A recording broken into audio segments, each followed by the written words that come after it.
Let's welcome Miss Priyangi. She was our old student and she has recently cleared NCLEX examination. You can see it here. She has recently cleared NCLEX examination in her first attempt with 85 questions. So I appreciate that every student will clap for her. Online students, if you have any questions you want to ask miss Priyangi कि कैसे study किया था, जो भी question है आपको, आप उससे पूछ सकते हो. So for let's congratulate Miss Priyangi, right? RN Priyangi. Yes, now she is RN Priyangi. Yes, so it's a big achievement, guys, right? And next one is yours, right? જે પણ આપણે મહેનત કરીએ છીએ આટલા વર્ષો દરમિયાન અથવા એક વર્ષ લાસ્ટ યર એક વર્ષની જર્નીમાં, સો જ્યારે આરએન બનો ત્યારે એનું રિઝલ્ટ આપણને ખબર પડે ને that feeling is something different, right? So why I have called her today, that next very few days માં તમે લોકો પણ આ બાજુ હશો, right? અને એટલા માટે જ આપણે લોકો આજે અહીંયા બેઠા છીએ, right? So you can definitely ask her જે પણ questions તમારે પૂછવા હોય, અને will know from her journey. You have 2-3 minutes to you can share your experience about NCLEX. Over to Priyanka. Okay. Any questions, anybody? Okay, so there is one question from offline student. What was the routine for her studying journey, right? So during preparation time તમારા આજ કેટલા હતા studies pattern કેવું હતું સ્ટડીનું? Okay, તો સ્ટાર્ટિંગમાં તો વધારે નતા, 5 hours હતા, minimum 5 hours, maximum according to your capability. અને પહેલાં કેવું કે પ્લાન કરી જ દેવાનું કે આ દિવસે આટલું કમ્પ્લીટ કરવું જ છે, તો એ દિવસનું એટલું કમ્પ્લીટ કરી જ દેવાનું, પછી તમે જે કરો એ તમારા ઉપર ડિપેન્ડ છે.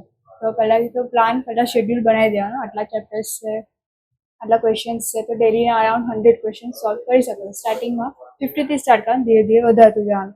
હવે જેવું કે લાસ્ટ 1 month બાકી છે એક્ઝામને, તમારે પ્રિપેર છો કે હવે મારે 1 monthમાં એક્ઝામ આપવાની છે, તો એ ટાઈમે અવર્સ વધારી દેવાના, 10 hours તો મિનિમમ રાખવાના. સોન્દર્સ પહેલાં આખી રિવાઇઝ કરી દેવાની, 1 to 3 times અપ્રોક્સ કરી જ લેવાની એકવાર, અને પછી ક્વેશ્ચન સોલ્વિંગ સ્ટાર્ટ કરો તો પછી સોન્દર્સ ટચ નહીં કરવાની, પછી એના ઉપર જ ફોકસ કરવાનું. હા, ડાઉટ લાગે તો એ જોઈ લેવાનું, એ બરાબર છે, પછી ક્વેશ્ચન સોલ્વિંગ કરી 1 month તો ક્વેશ્ચન સોલ્વિંગ જ આપવાનું. okay, Mr. Harshil, you have one question you can ask. First of all, many congratulations, Priyangi didi. Thank you. તમે પાસ કર્યું NCLEX.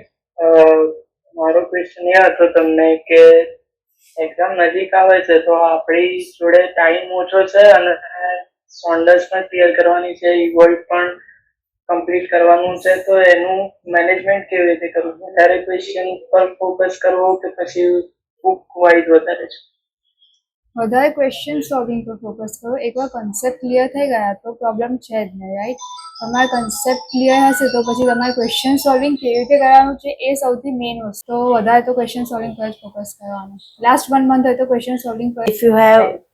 If you have not practiced, like તમારું standard 3 times complete થઈ ગયું છે but question practice lacking છે, તો એ તમને help નહીં કરે, because we know NCLEX is not a theoretical based exam. So તમારે તમારી જોડે નોલેજ તો બહુ જ સારું છે, but if you cannot implement that knowledge તો એ કશા કામનું નથી. So question practice is the only way to boost your brain how to implement your knowledge in certain situations. અને ખાલી question solving ની practice થી જ આવશે, એ વાંચ કરવાથી નહીં આવે. Miss Reshma, you have some questions, you can ask her. Yeah, congratulations તમને. ઓલમોસ્ટ મને મારા ક્વેશ્ચન્સના આન્સર મળી ગયા છે, પણ એક ક્વેશ્ચન હતો મારે કે કઈ મેથડથી તમે બધું સોલ્વ કર્યું? એટલે આપણે જોયું કે બુક વાંચવાથી 3 ટાઈમ ખતમ કરવાથી કર્યું, પછી ક્વેશ્ચન્સ સોલ્વ કર્યા, એટલે એ જ ટેકનિક છે કે પછી બીજી રીતે બી કંઈક મહેનત કરી છે? ના, એ તો થઈ જાય, લાઈક તમે કરી લીધું પછી કેવું એક ટાઈમે બર્નઆઉટ થઈ જાય કે કન્ટિન્યુઅસ વાંચવા જ કરવાથી, કન્ટિન્યુઅસ ક્વેશ્ચન સોલ્વ કરવાથી ના થાય. તો જે લાસ્ટ મોમેન્ટ હોય ને તે દિવસે યુટ્યુબ વિડીયોઝ છે, ક્રેશ કોર્સ છે, એ બધું બી જોવાનું. અને નિમોનિક વિડીયોઝ પણ મળે છે યુટ્યુબ પર, લાઈક 5 મેથ છે તો એના બી નિમોનિક્સ, વિઝ્યુઅલ નિમોનિક્સ ને બધું મળે છે, તો એનાથી કરશો ને તો યાદ બી રહેશે અને આમ કંટાળો બી નહીં આવે. Okay, thank you. Welcome. I have one question from the students. Student ने question किया था that other than this Saunders and UWorld, which extra material you have referred? Boot If camp. yes, if yes, you have referred, then tell that to the students. Yes, I have referred bootcamp videos which helps you to understand case studies. મતલબ આપણે case studies કેવી રીતે solve કરવી છે તો એ તમને help કરશે કે તમારી પાસે ક્વેશ્ચન છે લાઈક તમને ખબર બી છે યા તો નથી બી ખબર નહીં ખબર હોય કોન્સેપ્ટ તો એને કેવી રીતે સોલ્વ કરવા છે ક્વેશ્ચન્સ કેવી રીતે અન્ડરસ્ટેન્ડિંગ કરીને સોલ્વ કરવા છે તો એની માટે બુટકેમ્પના વિડીયોઝ આવે છે યુટ્યુબ પર ફ્રી જ હોય છે તો એના ઉપરથી જોઈને તમને આઈડિયા આવી જશે કે ક્વેશ્ચન કેવી રીતે solve It is boot camp. Okay. Note it down, online students. अगर आपको केस स्टडीज प्रैक्टिस करनी है, this was something new. I have not referred this website. So Priyanki has used this, so you can also use this. Yes and ફાર્મેકના mnemonic videos છે visual mnemonic videos છે કે જેનાથી તમને એક picture આપે છે એના ઉપરથી તમને આખું ફાર્મેકની કોઈ ડ્રગ હોય એને તમને રિમેમ્બર કરવામાં હેલ્પ રહે છે તો એક પિક્સોરી કરીને એક યુટ્યુબ ચેનલ છે. What is that channel? પિક્સોરી. Pixol, પિક્સોરી PIXORI. Pixori. Okay. Known to this website. So कुछ भी आप पूछ सकते हो.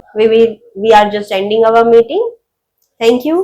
And आपको जो भी इंफॉर्मेशन मिली है, you can work on that information. This is something motivating for you.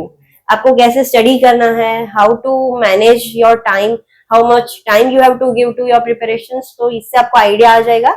And अगर आप सेम कंसिस्टेंसी से या अपने अकॉर्डिंग थोड़ा ज्यादा या आप मेहनत करोगे, so definitely you will clear your NCLEX exam in very first attempt. And you can also clear it 85 questions. It's not that much difficult. Okay, one question I want to ask to you, and you can tell to the students.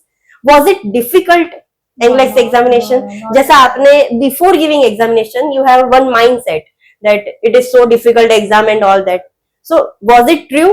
No, it was not at all difficult. અગર concept clear હશે તો કશું છે જ નહીં ત્યાં time ક્યાં જશે ને એ પણ નહીં ખબર પડે તમને અને એકદમ કોન્સેપ્ટ ક્લિયર હશે તો કશું ડિફિકલ્ટ નથી બધું જે નર્સિંગનું છે એ જ પૂછવાનું છે એવું તો છે નહીં કે બહારનું કશું પણ પૂછાશે તો એક્ઝામ ડિફિકલ્ટ નથી બસ આપણે એક માઇન્ડસેટ બનાવી દીધું છે કે હાર્ડ છે બાકી એક્ઝામ તો ઇઝી જ છે.